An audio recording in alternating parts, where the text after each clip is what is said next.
Hello and welcome back to the David67 Celtic News YouTube channel. This Wednesday morning update isn't really a video I was thinking I was going to have to do this morning, especially after Celtic played well in last Wednesday's game and played well in the first half of last night's game against LASK. However, needs must, and Celtic's complete and utter capitulation, pathetic performance in the second half. Lots and lots of adjectives to describe the performance, but it was totally substandard. Lots and lots of people need to hold their hand up and do better the next time. However, I think far too many Celtic fans, pundits, media people, journalists, etc., using a bit too much retrospect, which is entirely fine, and everybody is entitled to their opinion. However, last week Celtic were playing really, really good football. We'd had a series of good results in Scotland where we were scoring goals. We looked tight at the back. We looked like we were a team that was completely together. But last night, the second half, very much went against that. Celtic looked disorganised, looked without ideas, looked without any leadership on and off the pitch in the second half, and didn't appear to be able to solve any of the problems that the LASK had caused them in patches in the first game and the first half.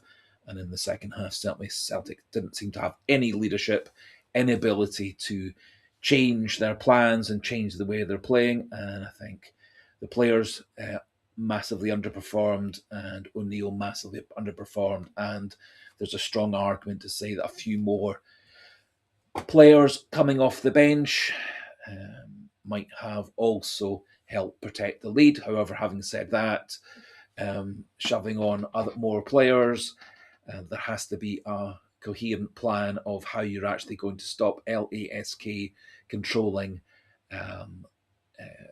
the whole of Celtic's half in effect in the second half, and Celtic rarely ever got out of their own half in the last 45 minutes and very rarely got out their own half in the 30 minutes of extra time. So the game started with Celtic playing the same formation as last time. We seem to be playing exactly the same tactics as last time. We seem to be going all out for an early goal. And indeed, 3 minutes into the game, nice move down Celtic's left. Hyun Yang, nice pass into Mika Bauer. Great run by Mika Bauer, squaring the ball across the 6-yard box. And Casper Hu just an inch or two away from giving Celtic a dream lead in the third minute. And again, in the 13th minute, Casper Hu had another great chance. Celtic on the breakaway. LASK's defence completely open. However, he seemed to under-hit the shot, and although it was relatively well placed, it gave the LASK goalkeeper plenty of time to dive to his left. 18th and 19th minute, Celtic had a couple of near misses by LASK, a bit of a warning shot for how things were going to turn out later. However, at 21st minute, Celtic seemed to be coasting towards the Champions League draw. Lovely 1-2 between Hyun Yang and Kieran Tierney. Lovely run by Hyun Yang into the box, squaring the ball back from the byline to Cal McGregor. He hit a really well hit shot. Probably the goalkeeper was going to save it. However, defender stuck out his foot and deflected it past him, and Celtic 1-0 up after 21 minutes or so, and it appeared like coasting towards the Champions League. And indeed, in the 26th minute, some nice harassing and pressing by Celtic on the 18-yard line of LASK appeared to give Casper Hu a gilt-edged 100% certain chance of doubling Celtic's lead. However, he seemed to slow down and dither, allowed the defender to get back and pressurise him, and somehow hit his shot over the bar. Another near miss in the 29th minute by Adeniran, and then in the 31st minute, Celtic taking things a bit easy, I thought, not really getting the ball out their defensive third. Pass to Benjamin Negrin, who seemed not to be really watching where he was passing the ball back to. Passed it, unfortunately, straight to Uzor, one of LASK's two centre forwards, and he equalised for Celtic equalised against Celtic in the 31st minute.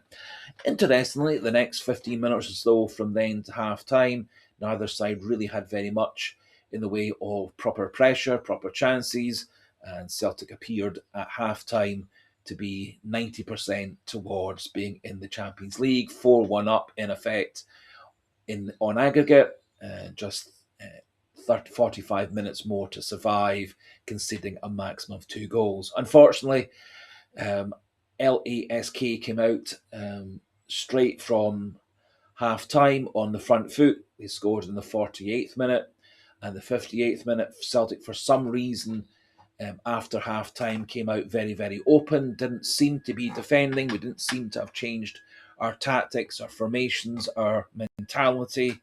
And I certainly was expecting at half time, in essence, 4-1 up in the tie, that O'Neill and Maloney and McGregor and the other players would all have tightened things up, defended deeper, used Casper Hu and Camilo Duran as two options for clearances. However, Celtic got deeper and deeper into the game and deeper into defence. And indeed, in the second half, I don't actually have any record of Celtic properly getting out of their half. And it was a constant run of LASK chances and half chances. A couple of times they hit the woodwork. A couple of times Sinisalo made some good saves. And from my notes, we've got near misses in the 61st, 63rd, 2 near misses in the 68th minute, miss in the 69th minute, another near miss in the 84th minute, in the 87th minute. However, to be fair, from around about the 60th minute right through to the 90th minute, so half an hour, Celtic did seem to be desperately defending, and just when it looked like Celtic were going to get away and sneak through,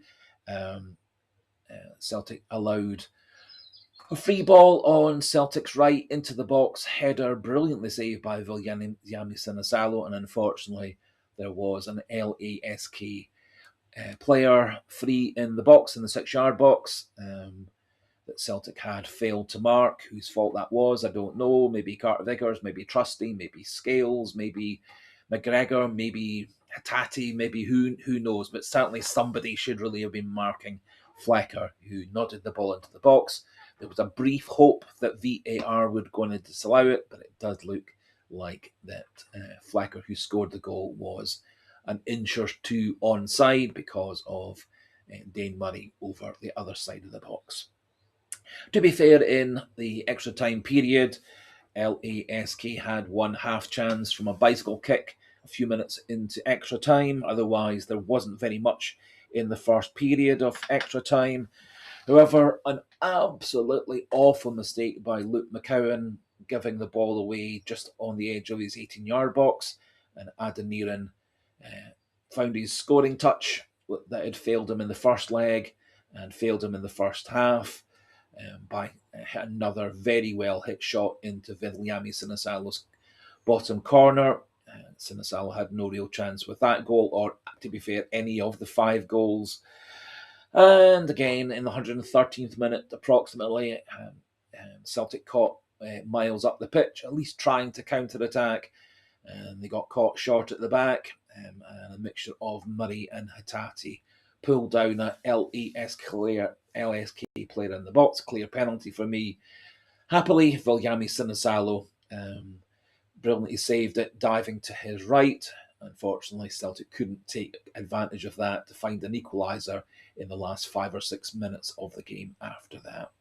So overall, an absolutely terrible result, and I'll come back to one or two concluding thoughts at the end. The statistics are actually quite interesting. In some ways, it showed Celtic very much in the game. In other ways, it showed Celtic were completely and utterly pathetic, abysmal, and completely outclassed and outplayed and outperformed and outfought by LASK. So possession was pretty much 50-50. It in effect was 49-51, which is pretty much 50-50. Unfortunately, shots were 41 to LASK, 8 to Celtic. I can never remember ever Celtic having to face 41 shots. I dare say possibly there have been 1 or 2 games over the past where Celtic have faced 41 shots. of which only 8 were on target, so 33 shots were blocked or off target by LASK, 3 of Celtic's on target, with 5 blocked and off target. Awful statistic of 60 touches in the box by LASK, only 20 by Celtic. 2 saves for their goalkeeper, 3 for Viliami Sinisalo. Clearances, an incredible 79 by Celtic's defence to 25 by theirs. Corners again, double for LASK, 10-5. Passes, pretty much the same as they were in the first leg to pretty much every single statistic. Passes 622, accuracy a wee bit down at 85.2, but still decent. Backward passes okay, 104. Forward passes actually pretty good at 196. Lateral passes 322, so again around about half, which is okay. Final third passes pretty much stable with last week's leg, 112, and crosses again also pretty much stable at 17. So it does unfortunately say to me that LASK took all the initiative. Celtic became very, very passive in the second half, didn't seem to have any real idea of how to get the ball out of their defence and get the ball up the other end of the pitch for any length of time. And it seemed 19 times out of 20, if Celtic cleared the ball up to Hu or Duran, etc., at the halfway line, the ball just seemed to come straight back, and quite often there was nobody at the halfway line for Celtic to take the ball forward from clearances by the defenders or by the goalkeeper. In terms of the ratings, I've given O'Neill and Maloney 5.5. I had a strong feeling that Celtic probably would have gone out with the same starting 11 as last week, and that's so it proved. However, I was looking for Celtic to have a much better, deeper bank of 4 with Bauer and McGregor right in front of them, then a bit of a gap to Nygren and the wide players and Casper Hu, with the wide players and Hu dropping back into midfield to take passes and then get the ball forward. That didn't really seem to be the case. Celtic played as open as they did in the first leg for most or all of the second half, and indeed they continued to do that for the first 15 minutes or so of the second half, by which time they were 3-1 down. And it felt to me like Celtic, rather than recognising this was a European tie and they were 4-1 up, were behaving when they did go 2-1 down, then 3-1 down, how they might react had they been that score down to Rangers or Hearts or Aberdeen or whomever in Scottish football, i.e. they went out to get goals back to end up drawing or winning the game. However, what they really should have done, and what I think they should have done from the half-time interval onwards, was shut up shop, defend, have clear ideas of outballs, keep a couple of Celtic's attacking players up high around the halfway line to occupy some of their defenders and their wing-backs, or if they did go one-on-one with those players, obviously that would leave a really strong chance for Celtic to score on the counter-attack. However, that's not how O'Neill and Maloney did it. I thought the substitutions, in part, I thought Scales and Murray came on and did a really decent job. However, Janecki was awful. McCowan even more awful, if that was at all possible, because both of them were terrible in the second half, especially McCowan. McCowan gave the ball away 4 or 5 times. He gave away the ball for what proved to be the winner. A couple of other times he got lucky when he gave the ball away that Celtic were able to defend and protect the goal. Hatatia gave a 6. I thought he did okay, but again, it felt like to me he was too far up the pitch. And I was looking for probably for Celtic to go with a bank of 3 midfielders protecting the back 4. But that was not how Maloney and O'Neill saw it. And for me, a lot of errors made by Maloney and O'Neill in terms of tactics, formations, particularly in the second half, and absolutely no way of changing the game. And some really poor decisions, poor substitutions that completely backfired. I have to say I was very surprised to see Hassan staying on the bench and Janecki coming on before him. I'm sure Hassan must be up to good fitness by now. He's been in with the club for a good week or so. However, think no sense for me crying over spilt milk. We need to get on and bounce back against Falkirk, bounce back in the next few domestic games, and get ready for the Europa League, which is unfortunately where we're going to be. A bit of a financial hit again for the second season in a row. But for me, everybody, Celtic fans, players, supporters, people off the pitch, the board members, the executives, the managers, the coaches, everybody has to rally round and come back kicking and come back playing at their best next game around. And it is a bit of a kick in the proverbial lower abdomen for Celtic to lose this game. And as other people have said in the past, it's the hope that kills you, i.e., it's the hope, it's the expectation, it's all the great feelings that we've had for the past 2 or 3 weeks of Celtic winning games and performing generally very well, and then having a very good 3-0 win 7 days ago. It's a bit of a kick in the proverbial lower abdomen that we're in the position that we're in. However, that's the position we're in. We've got to bounce back.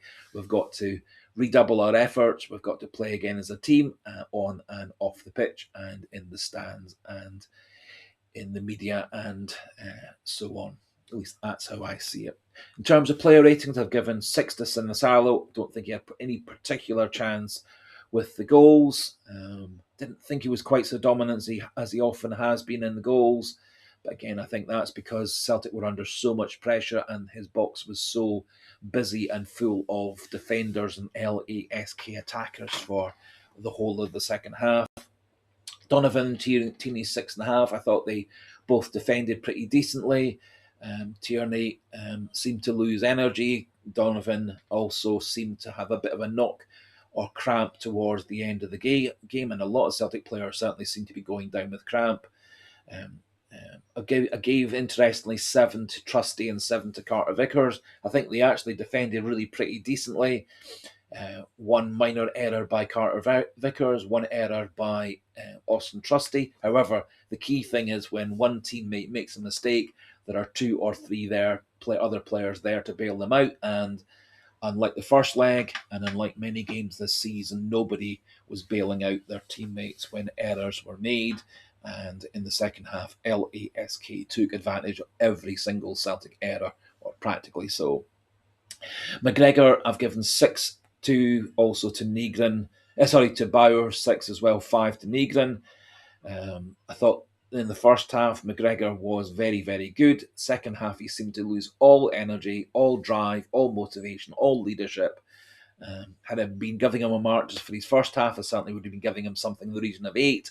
However, his second half performance was a 3 or a 4, and his performance in extra time also was a 3 or a 4, so it drops into a 6. Bauer, I thought in the first half was decent. He seemed to fade in the second half. Negrin was a bit of a ghost, unfortunately. The one and only thing he really did in the whole game was to pass to Uzor for the first goal for LASK. And when he was taken off, with half an hour to go, I was expecting Celtic to maybe go with a back five, 3 centre backs, or something like that, or as I say, bank 3 midfielders in front of the back 4. However, that was not the way that he did it. Yang, I gave a 6-2. I thought he, in the first half, was probably Celtic's best player. And I was very surprised that he was taken off because he did seem to be the one player who could drive at LASK's defence, get in behind them, get through them. He was actually pivotal with Celtic's goal and also the very early chance for Who. Duran and Who I've given 5 to. I thought this is by far their worst games for Celtic. Who especially couldn't seem to hold the ball up the top end of the pitch. Missed a couple of very relatively simple chances in the first half that would have absolutely killed the game off by putting us in effect 6-1 up at half time in this game on aggregate. Duran looked rather anonymous, looked rather lost out on wide on the right, and I would have been much happier had Celtic played some form of 4-4-2 or 5-3-2, because I do think actually having 2 strikers up the top end of the pitch would have actually occupied LASK's centre backs, who seem to spend their whole the second half in Celtic's half, and sometimes often in Celtic's box. In terms of the subs, 6 for Hatate. I thought he did okay within the role that he was given, but I think that was the wrong role. It wasn't his fault he gave away a penalty. It was great that he actually managed to have the energy to get back to help defend. Unfortunately, none of other Celtics players other than Murray was able to get themselves back, which I think tells a tale. Dane Murray I've given a 7 to, Liam Scales 6.5. I think they both actually defended really, really well. And for that reason, that's also another reason why I do think had Celtic gone with a back five, maybe three centre-backs, keeping the full-backs deep, it might really have worked. Ralston I've given a 4 to, McCowan 2, and Tuneki 3, and all three of them were liabilities, especially McCowan. And when Celtic got the ball out to Tuneki, unlike in the first half when we got the ball out to Yang, he at least took on a player, won a throw-in, won a free kick, or beat him and gave Celtic a half chance or a chance. Tuneki, in essence, every time he got the ball, it was a complete and utter dud.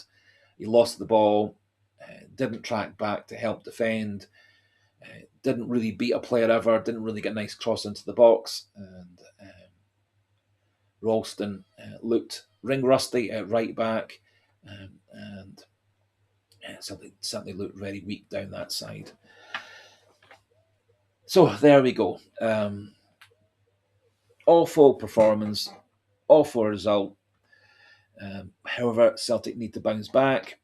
Celtic need to come again, and I think for that reason it's very, very important that us supporters all stay loyal to the club, loyal to the team, loyal to the players, and get behind them and help push them forward, because I'm sure all the players, all the coaches, all the management staff, all the board members, all the executives, everybody at Celtic is equally hurting like you and like me this morning.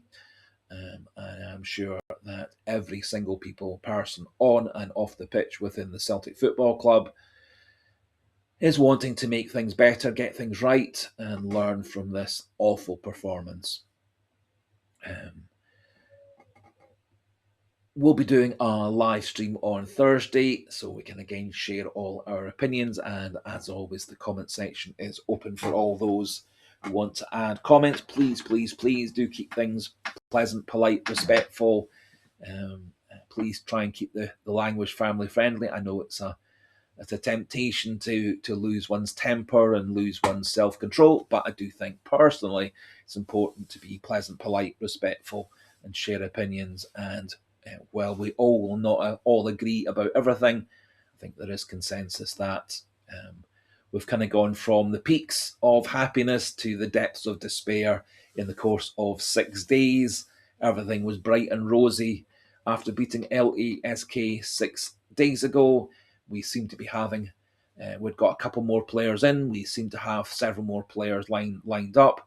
And I think there will be 2 or 3 more players coming into Celtic in this last 8 days of the transfer window. However, I thought one comment that O'Neill made was telling. It does appear that there were maybe 2 or 3 players that Celtic has lined up who were only going to come to Celtic when Celtic qualify for the Champions League, and that they had said they would not come to Celtic otherwise. I think 1 or 2 people might misinterpret that Celtic money men had said that only those players could be bought when we got into the Champions League. My personal feeling, and this is also backed up last year by comments made by a number of football agents, that there were a few players lined up last season to come in had Celtic got past Kieran Almaty, and that those players had agreed to come in only if we got into the Champions League. And that felt to me, from what Martin O'Neill said in his press conference, was also the case, that there were 2 or 3 players who said, yep, I'll sign for Celtic once you're in the Champions League. And unfortunately, just like last season, we're not in the Champions League. Now, others may think there's another interpretation to what Neil said, and unfortunately, there were no journalists there to back that question up by getting him to actually say what he actually meant. However, I'm hoping that, as is often the case, after a couple of days of self-reflection by O'Neill, Maloney, McGregor, all the players, that in press conferences prior to the Falkirk match on Saturday. So maybe in Friday afternoon's press conferences, there's a bit more self-reflection, a bit more calmness, and a bit more analysis from the players and the staff on and off the pitch. Please do, however, keep loyal to the channel, keep those subscriber numbers up, pushing towards 2,000. And if you are new to the channel, please do click that subscriber button. Let's see if we can get to 2,000 to cheer me up by the end of September. And as I said, do pop your thoughts, comments into the comment section, keeping things, if you can, pleasant, polite, respectful, so we can share opinions and value each other's equally valid, equally correct opinions, even though they may be different from each other's opinions.